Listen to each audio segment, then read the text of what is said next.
My name is Frederick Knight. I'm an associate professor of history at Morehouse College, and I'm also the director of the Institute for Research, Civic Engagement, and Policy in the Andrew Young Center for Global Leadership at Morehouse College. We have a distinguished panel who I'll be introducing a bit later, but I first like to set the stage for this discussion. When we think about housing policy and racial disparities in housing, I like to step back a bit and place it in the long array of American history. If you look at the history of the United States, really it's grounded in the whole question of division of property and claims to property. You look at the colonial period, it was a fight over property. If you look at the 19th century, small farmers in the low country of South Carolina and elsewhere engaged in fencing off property. If you look at the mid-19th century, one of the major attractors for immigrants to the United States was the opening up of the West and ultimately the passage of the Homestead Act, which enabled property ownership expansion in the Western states. And into the 20th century, this whole question of property and identity would take a particularly new form as it related to the whole question of housing and race in the United States. In the early 20th century, you had restrictive covenants that were placed on deeds of homes that were built by developers that required people who purchased those homes to sell those homes to white people and exclude Black people from purchasing those homes in those new developments. In the 1920s, you had a very high level of geographical mobility, but in the 1930s, during the Great Depression, and because of the fear of the high level of geographical mobility and a large number of renters and the belief that that would create social instability, the federal government would institute new policies to stabilize the, essentially fix people in place through the Federal Housing Administration and its policies of backing up mortgages that were taken up by the working and middle class of America. And this wasn't just a working and middle class of America, this was a white working and middle class. We know that from the research that has been done on the Federal Housing Administration, that they principally backed mortgages that were taken out by white homeowners, believing that lending to Black homeowners would be too risky. And even though in the 1940s, the Supreme Court, through the Shelley versus Kramer case, would overturn the practice of restrictive covenants, the policy of housing segregation will continue in the 1950s and 1960s, even after the passage of the Fair Housing Act of 1968. A whole set of practices would ultimately amount to what the African-American studies scholars Keeanga-Yamahtta Taylor calls a Black tax, would impose higher costs for a lower quality housing for African Americans in the second half of the 20th century. And those practices will continue into the first decades of the 21st century. So generation after generation after generation has seen separate housing for African Americans and whites. This, for the most vulnerable among us, has made them particularly insecure in terms of housing. So I'd like to also share with you, for those of you who would like to learn a little bit more about the history of housing policy, a couple of resources, and that is Richard Rothstein's Color of Law, which is a useful study of the whole question of how the government played a role in creating segregation in America. And then also Keeanga-Yamahtta Taylor's recent book, Race for Profit, which looks at the whole question of housing and what she calls a process of predatory inclusion of African Americans into the housing market in the period after World War II. So for those who want to read a bit more on this question, there are a host of resources, but I would highly recommend those authors. And we also have a set of experts here who it is my delight and privilege to introduce old friends as well as new friends who are doing some very important work as it relates to questions related to housing and equity, homelessness, and the like. The first person, the first panelist who I'd like to introduce is Cynthia Roseberry, who is Deputy Director for Policy in the Justice Division of the American Civil Liberties Union. Cynthia Roseberry works to reform the criminal justice system, focusing on issues like policing, bail reform, clemency, the death penalty, and other criminal justice related matters. Her work supports ACLU affiliates across the nation. During the Obama administration, she served as project manager of the historic Clemency Project 2014. Often referred to as the nation's largest law firm of nearly 4,000 lawyers, it provided pro bono support to more than 36,000 applicants for presidential clemency. Previously, Cynthia Roseberry was the executive director of the Federal Defenders of the Middle District of Georgia, Incorporated. She has taught advanced criminal procedure and co-taught in the death penalty clinic at DePaul University College of Law in Chicago, where she also founded the misdemeanor clinic. For more than 10 years prior to teaching, she practiced federal and state criminal defense in Georgia.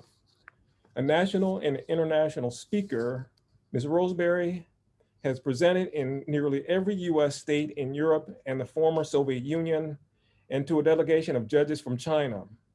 Her TEDx talk, My Father, My Hero, delivered from inside a prison, has been critically acclaimed. Next, Mr. Nathaniel Smith serves as founder and chief equity officer of the Southern Partnership for Southern Equity. The Partnership for Southern Equity, which advances policies and institutional actions that promote racial equity and shared prosperity for all in the growth of metropolitan Atlanta and the American South. Among PSE's notable accomplishments was the creation of the American South's first equity mapping and framing tool, the Metro Atlanta Equity Atlas, and co-authoring numerous reports including Growing the Future, The Case for Economic Inclusion in Metropolitan Atlanta, and Employment Equity, Putting Georgia on the Path to Inclusive Prosperity. PSE also led a coalition of diverse stakeholders to support a $13 million transit referendum that expanded Atlanta's metro transit system into a new county for the first time in 45 years. Smith's advocacy were instrumental in the ratification of a 15% set aside of Atlanta Beltline tax allocation district dollars for the development and maintenance of affordable workforce housing within the Atlanta Beltline planning area. $250 million over the 25-year lifespan of the Atlanta Beltline TAD. A child of civil rights movement and Atlanta native, Smith holds a Bachelor of Arts in Urban Studies from Morehouse College and a Master of Science from the New School. Among his many accomplishments, the Huffington Post honored Nathaniel as one of the 8 up-and-coming Black leaders in the climate movement. In 2017, Nathaniel was named to the GRIS 50 by GRIS Magazine and the Atlanta 500 by Atlanta Magazine in 2019 and 2020. His work was also featured in the US News and World Report, Chronicle of Philanthropy, Nonprofit Quarterly, Atlanta Journal-Constitution, Atlanta Voice, and other media outlets. Lastly, I would like to introduce Jimiyu Evans. Jimiyu teamed up with PSCCI, Project Community Connections Incorporated, and now as a co-CEO will continue to direct PCCI's programs, oversee culture, manage the facility, evaluate program performance, and provide support with board development, business management and strategy, fundraising, and community relations. He started his career with juvenile delinquents as a therapeutic assistant at Disc Village JUST program in Florida and Lima Juvenile Detention Center in Pennsylvania. Jimiyu then rose to social services supervisor at the Douglas County and then Carroll County Departments of Family and Children's Services in Georgia. In those roles, he partnered with community agencies to develop and implement best practices in homeless service delivery. A sought after thought leader, Mr. Evans has presented at organizations like the National Alliance to End Homelessness, Georgia Alliance to End Homelessness, and the United Nations Interagency Council on Homelessness.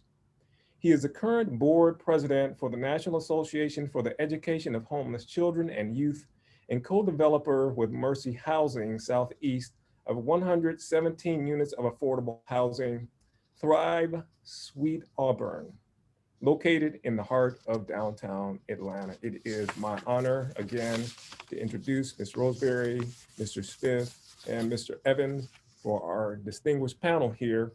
I'd like to start off this discussion, thinking about this long history of property relations and its intersections with race, and particularly in the 20th and 21st century as it relates to the whole question of housing.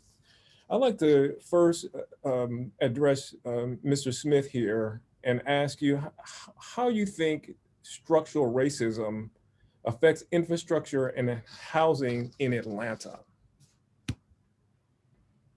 Well, let me first, Dr. Knight, say how just honored I am to have an opportunity to participate on this panel. It's always an honor to come back home to my old alma mater and to have an opportunity to share my unique perspective for the future leaders of our great nation. Um, I would really like to start, Dr. Knight, with where you started, and that is, in order to understand the role of structural racism and its effect on housing patterns in Atlanta, we have to all go all the way back to a history that you've articulated, a history that is built on the reality that this nation was built on stolen land and stolen labor, and how this kind of culture of extraction, this extraction of land and people, continues to influence the way that Black people in particular in Atlanta and other communities of color are viewed and served through land use policies and exploited through land use policies in our city. We have a situation where the history of disinvestment through redlining policies of banks, coupled with exploitive, and I love that term, inclusive exploitation. I think that's what you said, of the subprime market, providing home ownership opportunities for, in a dual market, housing market for many, many years through the secondary market and the subprime market that really exploited Black folks through the housing market. This utilization of public finance as a way to position Black folks to subsidize their own displacement through public finance policies like tax increment financing, enterprise zones, and opportunity zones, all unfortunately reflect a deep, deep, deep, deep history of structural racism manifesting itself within the context of housing and even more so the built environment in the city. So, in many ways, the housing patterns that we experience in our city, the way that housing is produced, where affordable housing is, how policies are utilized to either push people towards structures of opportunity or serve as a wall to keep other people out, is all connected to the history of structural racism in this city, and even more so, internalized racism in this city, because it's not only white people that are perpetuating this injustice, it's also Black people as well. And so, you cannot talk about the history of housing in this city, the way that housing is developed, as well as where it is situated, without understanding the history of structural racism in Atlanta. And I think this conversation provides an opportunity for us to go deep in exploring that fact. I actually would like to explore a term that you use here. Use the term tax increment financing. For audience members who may not know what that term means, could you define what that term means and how that ultimately reinforces structural racism? Well, unfortunately, within the context of our economic development toolbox in many municipalities, you have various uh, exotic tax strategies that are supposedly utilized to bring back disinvested communities. One particular tool that is used is something called tax increment finance. In the South, it's called tax allocation districts, where the tax rolls or the potential for taxation is actually, how can I say this? It's assessed and then brought to the bond market in order to get additional dollars in order for infrastructure improvements to occur in those particular communities.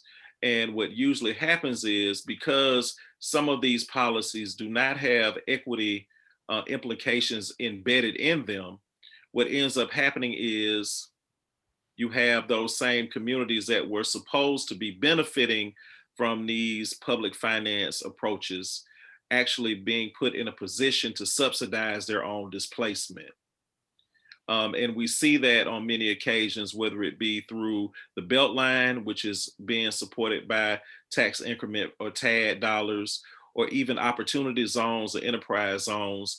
Unfortunately, on many occasions, the policies that are supposedly lifted up to bring historically disinvested Black communities back are usually, unfortunately, wolves in sheep's clothing that are utilized in many occasions to elevate the property values of those communities in a way that will attract certain segments of the population, and those communities who are supposed to benefit from those policies are actually, as I said before, are subsidizing their own displacement. Mm-hmm. Yeah, it does sound like Taylor's concept is playing out here of predatory inclusion. I do want to do a follow-up question here, and another question here as it relates to the research that you've been doing in partnership with Southern Equity. And that has to do with the data that you've revealed about essentially the evolution of two Atlantas that have emerged in our built environment. Can you tell us a little bit more about that? And can you explain what you mean, what you discovered about this phenomenon, two Atlantas? Well, yep. I think that one of the biggest challenges that we face in Atlanta is our healthy ego in our belief that we are, in many ways, the closest thing to Wakanda that we can experience domestically. We have embraced this whole idea of Atlanta being a Black Mecca. And on many occasions, our Black elected officials and others use that as a way to minimize critique and opportunities for us to truly become who we say we are. And so one of the things that we've learned, through our research and just through engaging with the community, is that a lot of times many of these policies that are initiated to benefit communities of color in Atlanta aren't necessarily benefiting the native Atlantans, the people who have lived here through the hard times. That most of the folks that are really benefiting from these policies are new people that are moving in. And so the issue with Atlanta has just as much to do with class as and class, race and class, as it is, just a racial issue. And the challenge is that as we continue to lift up Atlanta being the Black Mecca, which I would argue Atlanta is a very special place. I mean, it is my home and I've been here pretty much all of my life. We still cannot reconcile that belief with the fact that we're still the #1 city for income inequality of any city in the country, and that we're in the top 3 for the lack of economic mobility for poor children. That in Atlanta, a poor child only has a 4% chance to rise out of poverty in this city. We also cannot reconcile that the average income for a Black family, the median income for average income for a Black family in the city of Atlanta is a little over $28,000, but for a white family, it's over $80,000. I mean, these are things that you cannot reconcile, with the idea that Atlanta is the Black Mecca when all people in Atlanta aren't benefiting from all of the things that have occurred that we lift up as great moments in Black history. And so I think it's really important for us to understand, and I don't want to talk too long, that it's not just about these things happening by happenstance. Whether it be the utilization of Hope 6 to erase our public housing facilities and replace it with mixed income housing, the utilization of large scale development projects like the Beltline and big stadiums that we are developing, like the Falcon Stadium that costs over $1 billion, or the utilization of parks and expansion of parks as a way to advance gentrification, in places like, Don Lee Hollowell, or like where I grew up in Atlanta, Bankhead. All of these things play a role in pushing Black folks out and really manifesting the racial wealth gap that we see in this city.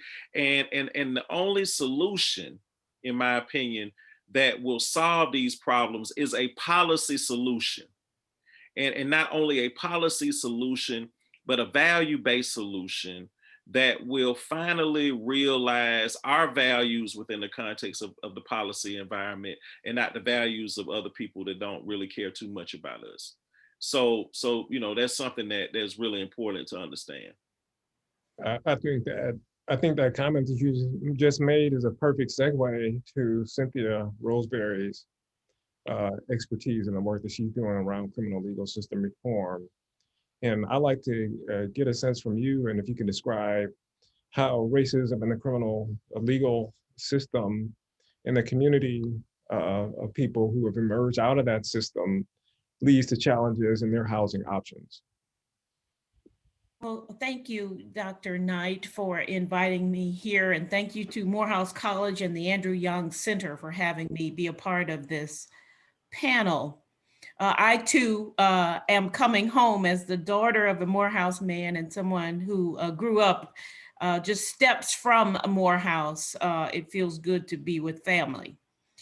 So I'm glad you started, Dr. Knight, with this historical look at housing, because the long line of race in our criminal legal system leads us to housing issues that we have today, starting from long before the Black codes, but certainly including the Black codes, which made being homeless a crime. It made being poor a crime, not having a job, and it made assembly a crime.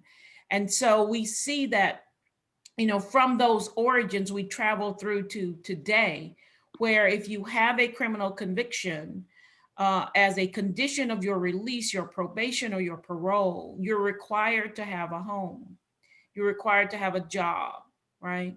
And in many instances, the criminal convictions come from assembly, this idea that you may be part of a gang, right, as a Black person. But on the other hand, we know that our federal government, since about 1975, instructed public housing authorities to consider criminal history in applicants. So once you get that criminal history, you're no longer eligible for housing, for assistance with housing, for certain assistance that would keep you above the poverty level, right, to allow you to be able to afford housing. And so the line is a long, continuing line. And we know that in America today, we have 2.3 million people who are incarcerated. About 40% of those people are Black men, right? And generally, those Black men are homeless when they are released.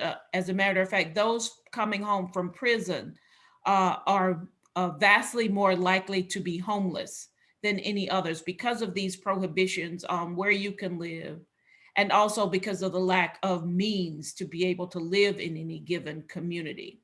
So the system sort of just churns on itself and creates obstacles to be able to get the means to have a home, but also makes homelessness itself illegal, so that people who are engaged with the criminal legal system churn back through.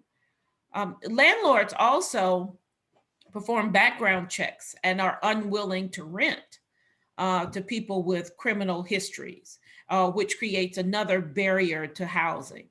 And when you combine that with sort of a limited work history, at which landlords will particularly look, people who have been imprisoned in the criminal legal system have a difficult time finding housing. And then the other way, another way, not the only other way, but another way is through civil forfeiture. Many people have heard about grandma's house being taken because the grandson was found to have distributed marijuana, for example. And so this law, although civil, hinges on the criminal. It allows for the government, the state, the county, to come in and take property that they feel they can prove benefited from a criminal enterprise or was attached to a criminal enterprise, even if it's unbeknownst to the property owner. And so you see this civil forfeiture, this taking of property that happens, that creates a circumstance of homelessness as well.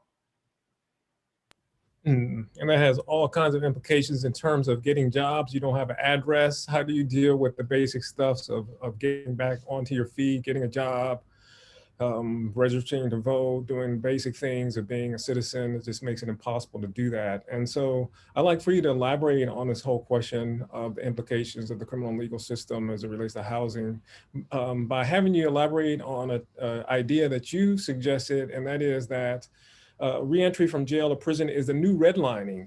What does this mean? What are the implications of that? How can you, because when we think about this, what are the spatial dimensions of that? How we think about race and space, if that is indeed the case? Sure, thanks for that question.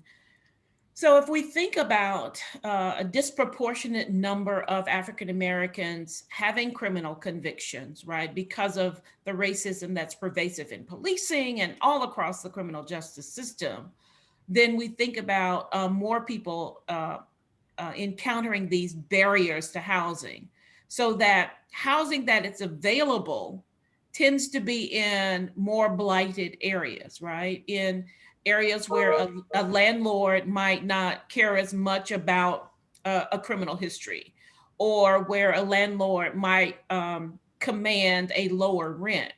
And so it forces people with criminal convictions into certain areas, geographic areas. And those areas tend to be otherwise underserved by public transportation, by healthcare, by myriad services that would be needed in order to thrive and survive. So for example, if you have someone who, let's say, is out on parole, they've managed to find housing, but housing is, off of any bus line or on an inconsistent bus line, so that they can't get timely transportation to look for a job, to interview for a job, or even to meet with a probation officer, right? Which again, then turns them back into the system. Many people hear about these technical violations, right? Technical violations, and think that means committing a crime. A technical violation could include showing up late for a probation check. It could, again, include not having a house. So what happens is the system itself tends to push people into certain areas where there isn't an organized community, right? Where there isn't any effort to lift that community. And by virtue of pushing folks into specific geographic areas, there's redlining. There's a distinct delineation between who lives in which communities. And again, this is a perfect way for us to transition on to Mr. Evans. And I'd like for you to perhaps elaborate on this question by thinking about how race played a role in the lives of your clients that your organization serves, and also perhaps think about what their housing needs have been. Yes, thanks again, Dr. Knight. Unfortunately or fortunately, I am not an Atlanta native. I'm an implant, but I have been surrounded by love from my fellow ATLians and welcome to this wonderful city. So, Project Community Connections, the organization that I represent, we're a rapid rehousing provider. Rapid rehousing is a national concept that helps connect individuals that are experiencing homelessness quickly into affordable housing options.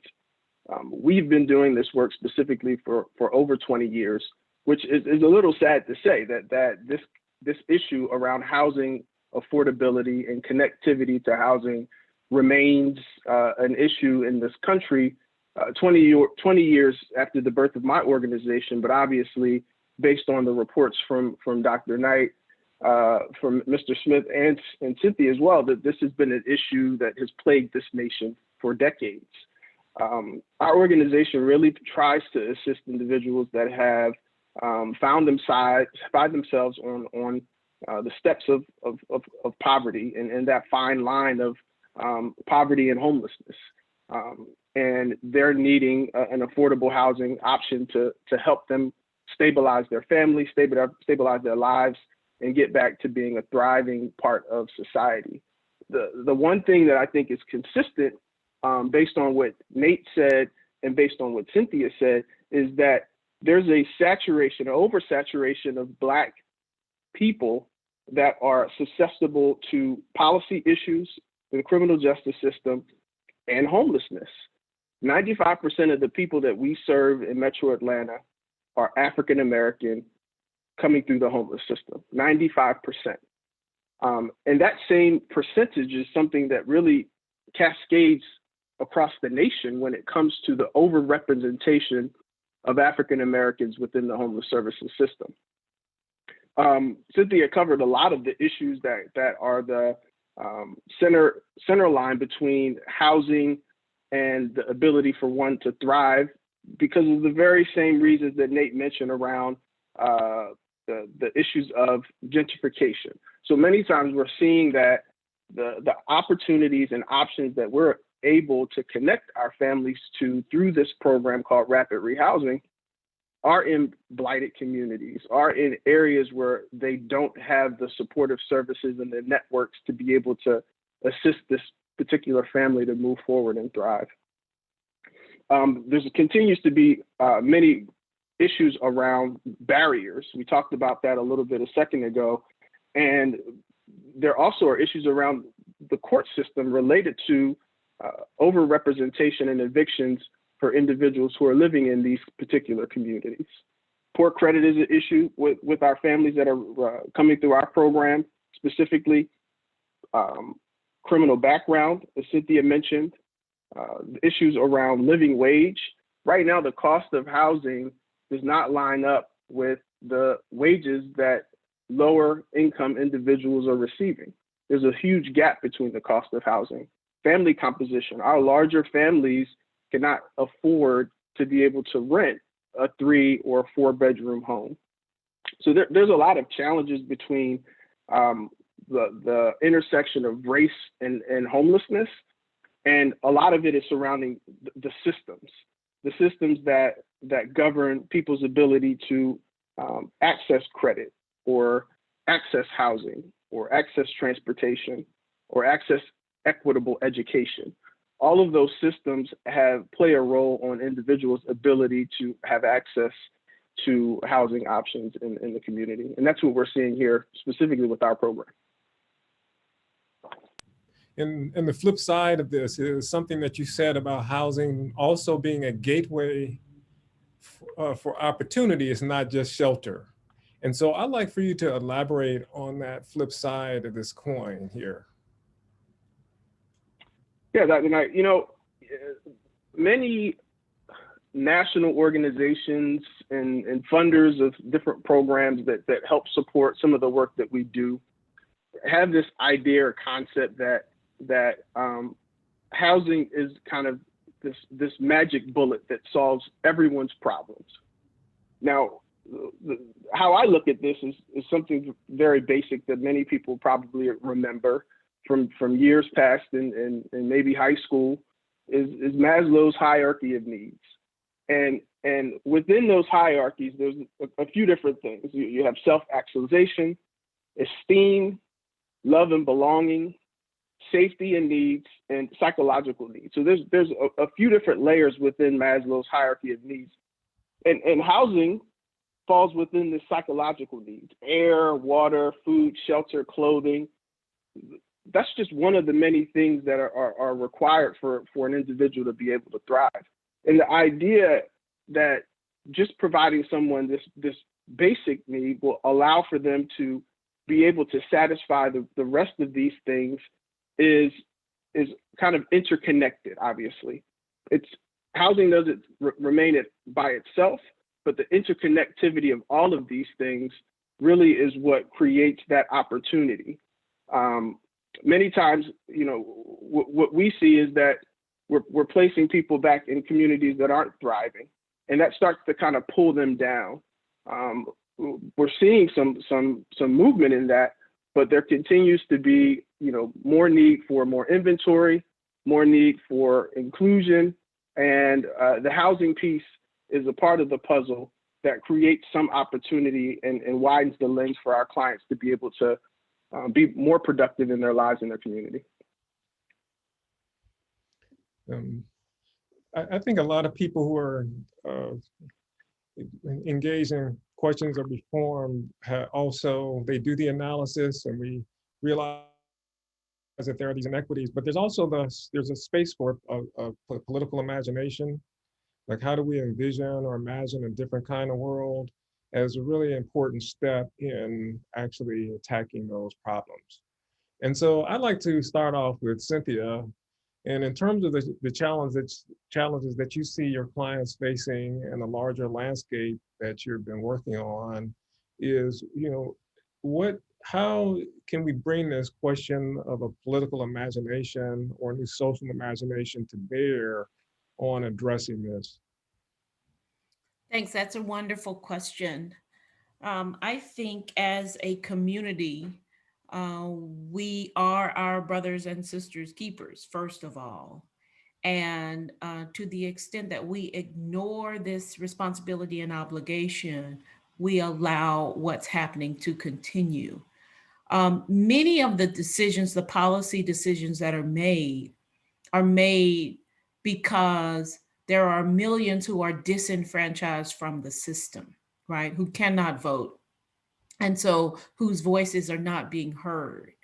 And so where we can work to restore the voices of people in the democracy, right? Their ability to vote, we can begin a groundswell effort to have the decision makers listen to us, right?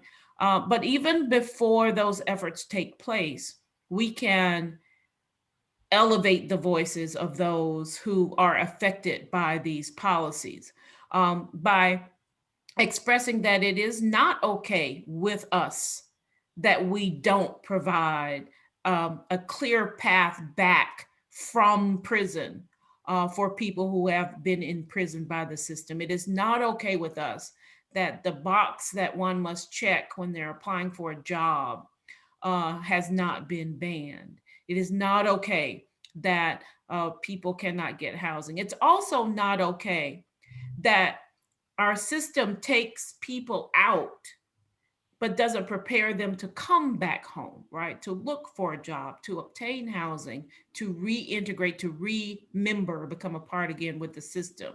So to the extent that as a grassroots effort, we can lift our voices in the policy spaces, in the state capitol in Georgia, in the housing board hearings in the various municipalities across the state and across the nation, we can affect a change. But we have to start with the proposition that we are our brothers and sisters keepers. So it's not enough for me to have a house, right?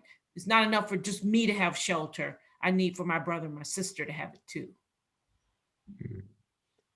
And Nate, if you could unmute yourself, would you be willing to chime in on this question here about the role of the imagination? Well, I mean, I think it's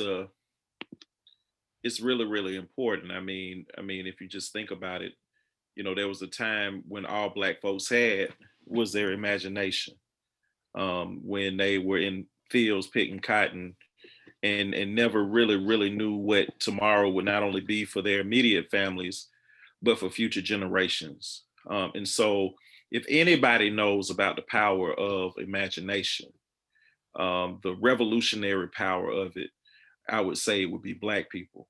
And I think that it is really important for us to allow that imagination to inoculate ourselves from the fear that the system has, how can I say this, that the system has imparted upon us through the many, many years of oppression and injustice that we've experienced as Black people in America. One of the things I was in a panel discussion a couple of months ago, and we had a pretty robust conversation about, what are some of the challenges in Atlanta. And, of course, we talked about the racial wealth gap and the issues associated with that. But I also lifted up another gap that I think is even more critical and must be solved in order for us to move forward in Atlanta. And that's the courage gap. That we have a major courage gap in this city. And I think that having a radical imagination will inoculate us from the fear and the challenges, the issues around complacency and other challenges that we have. So again, it's not just to have an imagination to push back against that, but it's also about our ability to be entrepreneurial and innovative and not to be afraid to think outside of the box and color outside of the lines in ways that will create a better community. I think we already have it in us. It's a part of us. It's a part of our DNA. I think for us, we just need to be able to move past this idea that no matter how hard we try, that nothing is going to change. I mean, it's definitely not going to change if we do nothing. I think we have a better opportunity to make change happen if we do grab hold to that radical imagination and press forward. Mm-hmm. And Jimiyu. Dr. Knight, I've been hearing something that has been resonating with me most recently is having those uncomfortable conversations and making those uncomfortable conversations turn into comfortable conversations, really pushing the line on the norms and really looking at what we can do to create anew for the future has been really sticking with me. Also, stop trying to fix people. Like this is not a situation where we're trying to fix people. It's about fixing systems that continue to oppress a particular people, specifically Black people. So I think those are the things that have been resonating with me and speaking to crowds, specifically crowds of white people, and really pushing the line so they have a better understanding of how to address this problem and addressing this problem from a systematic approach. Mm-hmm. And to build on some questions, issues that both Cynthia and Nate, that they raised, Jimiyu, I like to think about, imagination and policy. In terms of your work, what kind of policy is needed now? Much of the policy, Dr. Knight, I think needed for the work that we do is really around housing inventory. Just from my lens, looking at the last 20 years in Atlanta, there's just not enough affordable housing that specifically targets people that are 50% and below the AMI, the area median income. Even press the line and look at 30% and below. Those are your most vulnerable individuals. Those are grandma who's getting Social Security and getting $721 a month that never would be able to afford a baseline apartment that's renting at $850. It's just not possible. So I'm seeing more unaffordable housing come out of the ground in the last 20 years than I've seen affordable. And there's been this kind of spin, specifically when it comes to some of the policy where, these unaffordable builders are having opportunities to build these developments, but they're calling them affordable, but they're affordable for folks who are 80% and above the AMI. So they're kind of playing tricks with the lingo and the words to make people feel warm and fuzzy about these opportunities. But the reality is these opportunities are never going to get to the people who need it the most. Yeah, and Cynthia, I want to follow up on this question. Take a slightly different tack, and I think that I like to also open up the floor to a couple of questions from our audience. But I would like to ask you a question about change, and I don't change doesn't necessarily need to mean progress, all right? But over the last couple of decades, what do you see has been the trajectory of the criminal legal system landscape, the ways that people are responding to it, as a way for us to perhaps have some sense of being able to predict what may be in the near future, and some of the things that we need to do in order to make some meaningful change here. I like to get a sense of a little bit kind of near retrospective analysis from you on that question. Yeah, thanks. That's a great question. So we had, over the last couple of decades, this tough on crime attitude, right? And that produced a number of pieces of legislation. Our current president was particularly vocal about an omnibus crime bill that created this system that fed mass incarceration with mandatory minimum sentences, with 3 strikes kinds of law, and with an attitude of, lock them up and throw away the key. I think now we're beginning to see a movement toward redemption, where those of us who have always understood that, people deserve second chances and are redeemable, we are seeing some of the policy makers begin to embrace that. And frankly, it's because we've locked up so many people in America that everybody's affected by it now. It's not just a small population of family members of people who are incarcerated. And so because the incarceration has been so mass and affected so many family members, there's a new look at redemption. There's a new look at second chances. There's a new look at clemency, which is the issue on which I work, of looking at how we thought of infractions of the law at one time and punished for those infractions, and bringing to bear in the process our evolution in thinking, so that now we say someone convicted of a particular crime need not be sentenced to such a long period of time. And what that will usher in is this look at how we help people re-enter. I was so glad that Jimiyu talked about looking at systems and not people, right? And so I think we're taking a turn away from this whole system of how we have to sort of mass produce, people in prisons, but looking at the system in terms of how and whether it is serving people as they come out, as they re-enter, as opposed to, I imagine many of the audience members might not remember Willie Horton, but he was someone who was given clemency and then committed a crime and was used in an election as a way to say that the candidate was not tough enough on crime. Well, really, that was a narrative about the system that didn't prepare him to come home. But it was flipped on his head. And it's like blaming a poor person for being poor, right?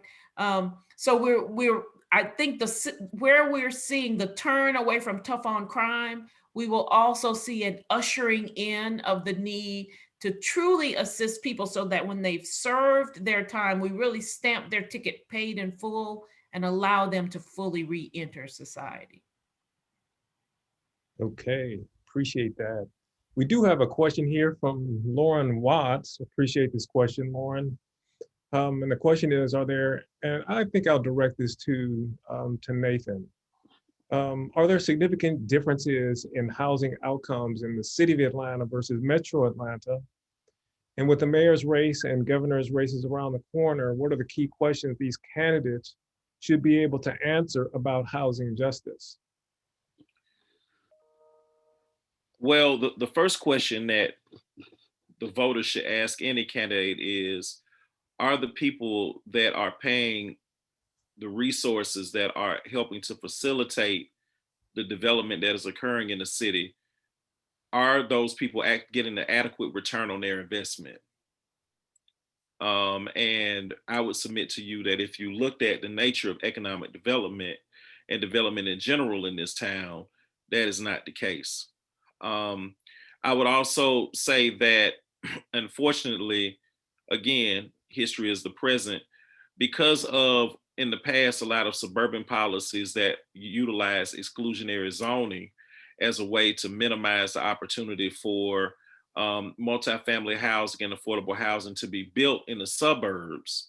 Now, a lot of that, the apartment stock that was in the suburbs that were relatively affordable, unfortunately, because of the suburbanization of poverty that we're seeing now in Metro Atlanta, is becoming our new public housing. Our new public housing now are our older apartments in the suburbs, as well as our weekly hotels. You know, those are the new that is the new public housing happening now within the context of our communities. Also, I would say that for folks that really care about housing, you have to begin to push the reality that low income housing tax credits, or how folks that are investing should dictate how much housing units should be built, should not be the primary driver for how many affordable housing units can be built. And so again, when I talk about a values revolution, that's what I'm talking about. You know, the amount of affordable housing that is developed should not be predicated on it being a benefit to people that can invest in tax breaks and tax funds. It should be about helping people.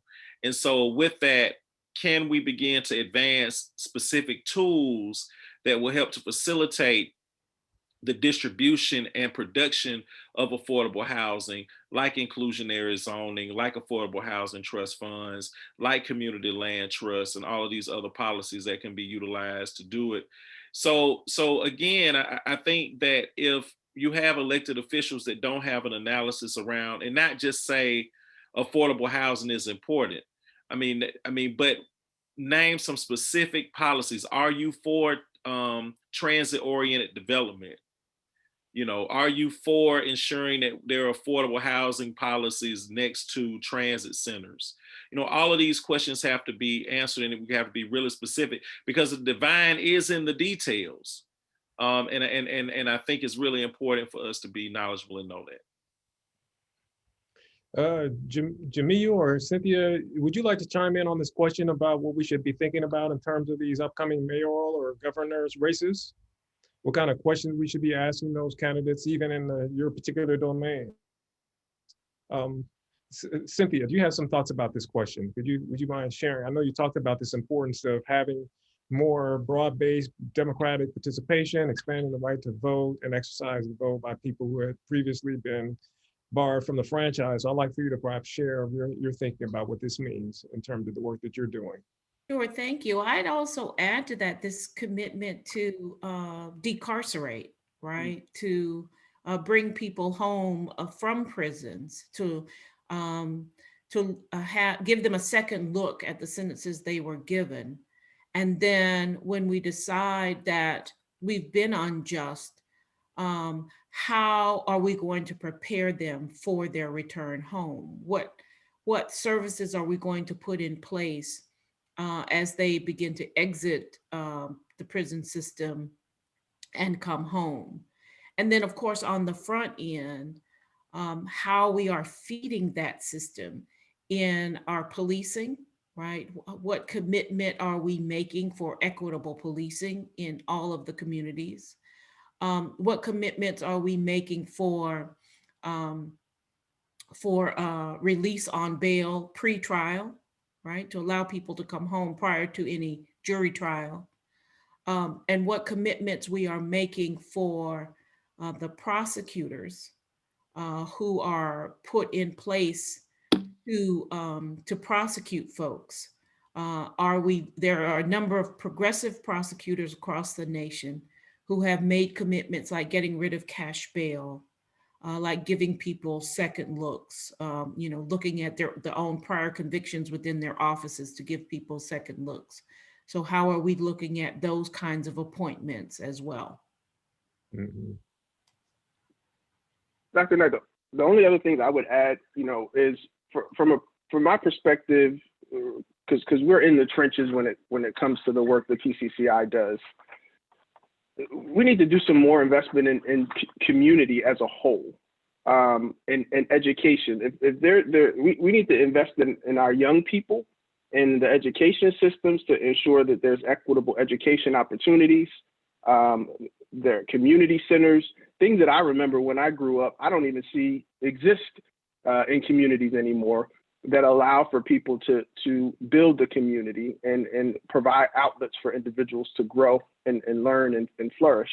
So that's something that I think is really needed in order to move the dial and try to break these cycles of poverty within these communities. There's no way, shape, or form in the 13 years that I've been with this organization that we should be serving grandma, auntie, and the nieces and nephews, and now the children, 4 generations removed, all experiencing homelessness. There's a serious problem with that. And I think more investment in our communities and education will help break some of those cycles of poverty. Yeah, this is a perfect setup for the next question. I actually like you to be the first person to address this. And this is from Jason Rhodes. And Jason Rhodes is asking the question with the premise, Atlanta Public Schools is the largest landowner in Atlanta. What could APS do to become part of the affordable housing solution in our communities? So let me go ahead, Nate. Well, I was just going to say, I don't know if that was a underhanded pitch or not, but for some that may not know on this call, I actually used to chair the Affordable Housing Task Force for the Atlanta Public School System. Okay. And worked with several leaders to actually come up with an affordable housing strategy for the Atlanta Public School System. And we spent a great deal of time developing recommendations that did not become implemented by the past administration and also the school board. So the real challenge with APS is a political issue. The recommendations are there. We worked on those recommendations for over a year, and they were really, really strong recommendations. The APS, in my opinion, does understand that they need to do something around the affordable housing issue. And I had an opportunity to begin to work on developing that agenda through the encouragement of Courtney English, who was serving at the time as the chair of the school board. So APS has those recommendations. They have not moved on those recommendations. I believe that there's politics attached to the implementation of those recommendations. So those recommendations are there. I mean, I won't go into detail about them, but APS is very much aware of that they have to play a role in providing housing opportunity for folks in Atlanta. The question is the political will there? And even more so, that is the work I think that the community has to do. And, we talk about the mayor's race and we talk about the governor's race. I think the community should organize too around what APS's role should be around affordable housing. It's critical. Mm-hmm. Yeah, this could open up, we can be talking about this for the next couple of hours. It's such a rich discussion. And so I'd like to give each of you an opportunity to sum up and share with your audience your final reflections about this. And I won't set a particular direction. I'd just like to give the floor to you. Mr. Evans, if you can go ahead and go first. Well, thank you, Dr. Knight, and thank my fellow panelists as well as Morehouse for this opportunity to have this discussion. the irony of this discussion and many discussions that I think we're finding ourselves a part of now is that race is at the top of the agenda in many of discussions that I've been a part of and that I've seen probably in the last year. And I think this is an important time for us all to speak up, to insert ourselves in these conversations and help educate everyone around us on these topics and create a unified voice for us to move the dial on many of these things that affect our communities, specifically Black and Brown individuals. I'm appreciative that we have this platform and that we continue to have an opportunity to have this dialogue. And I encourage individuals on the call to use your particular space and your voice to continue to elevate these issues. We need to continue to be loud about what we require and request and demand to ensure that the people and the families and the young people of the Black community have opportunity to be able to thrive in this country. So thank you very much for everyone's attentiveness. Thank you for this lively discussion, and go out and get into some good trouble. Yeah, thank you so much, Mr. Evans. Mr. Smith. I mean, the only thing that I will say is beware of fakeity. And what do I mean by that? I mean exactly what I've done. I put two words together, fake and equity together. And that in many ways is what we're seeing in Atlanta and in places around the country where conversations about racial justice and issues associated with inclusion are becoming popular. You have a lot of different people in positions of power that are slapping the word equity on reports. In Atlanta, we love to plan. We don't like to implement too much, but we have a report for everything. And we cannot allow for a surface approach to be the norm for advancing equity in this city. We've got to be willing to go deep. We've got to be willing to ask for the indicators. How are you measuring success? We've got to push our way through to ensure that all people are at the table when decisions are being made. And even more so, we've got to be willing to call out folks, regardless of what color skin they have, whether they look like us or not. If they're helping to perpetuate inequity, we have to be willing to speak out against it. So this idea of fakeity is real. It is something that we deal with as an organization, but the only antidote to fakeity is courageous engagement. And so I definitely support what Jimiyu said in terms of like, we gotta be tired of being sick and tired. We gotta be sick and tired of being sick and tired and begin the process of engaging in the communities and really pushing for the change we wanna see. Ms. Roseberry.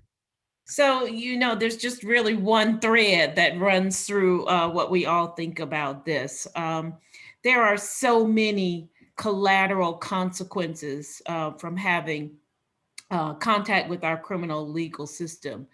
And these collateral consequences affect us all, whether it be, having people leave our community to become part of the carceral system, or having them return home unprepared to remember again with our communities. And because the system has myriad collateral consequences, there's a space for all of us to find some issue that aligns with our passions, and I'm speaking to Morehouse and young people who are our future. And if we are to change this course, we have to take our passion, align it with an issue that helps our people, and use it to shape our future. Otherwise, we just continue on the same course or in a downward spiral. And I know none of us want that. So all of us, I think, are encouraging you to find an area where you can engage and to lift your voice and understand that your voice is important, and don't hide your light under a rock.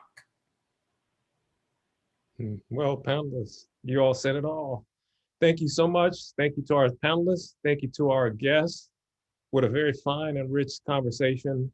We look forward to continuing conversations, not just conversations, but work, doing the work ahead. Thank you so much.